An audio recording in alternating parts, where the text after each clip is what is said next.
saved from the garbage, and I mean literally from the garbage. This is how the Clark Terry collection made its way to J. Landress Brass. Clark was one of the most influential trumpet players over the last 100 years. From Quincy Jones, Duke Ellington, Count Basie, Ella Fitzgerald, Clark played with so many people. He was an educator. Clark had over 16 honorary doctorates. And he was also an instrument designer. Clark helped design these instruments. These are the Olds Clark Terry trumpet and flugelhorn. These were made for Clark in 1975.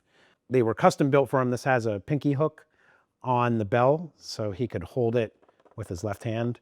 Clark was famous for having like the two horns at the same time like this. You can see if you really look closely, there's some spots on here where it's like not as shiny, it's raw brass. That's actually where Clark would hold the horns. You could tell he really played this one a lot. This is missing a ton of plating in here and around here. This is a Giardinelli, has his name, it says Clark Terry on it. The shank was cut down. I guess he was maybe messing with the gap or something like that, but it's a really great matchup. These finger buttons, they've got like a little clay pattern in there. The cases are crocodile skin, like super cool. There's a Zippo here, and it has his signature on it with his little trumpet that he would sign after his name. And of course, Clark Terry valve oil. There's a shoehorn in there and also a corkscrew.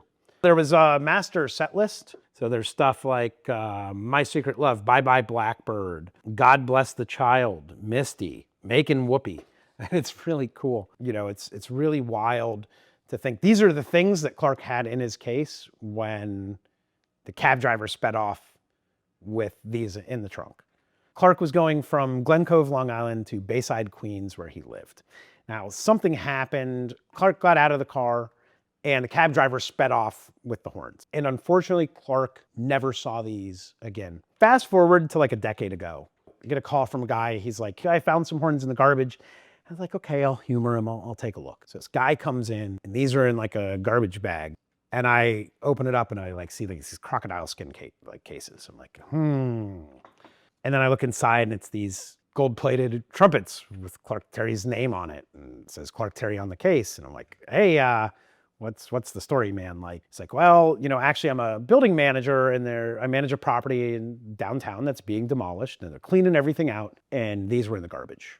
After a bunch of research and talking to people, calling people, my good friend, my uncle Stepko Goot, who is Clark's great friend and played with Clark for many years, it turns out these were the horns that were in the cab in 1983. To think these were this close to being gone forever, to having them here, mind-blowing. And such an honor to preserve the history and talk about it with people. The Clark Terry collection at J. Landress Brass.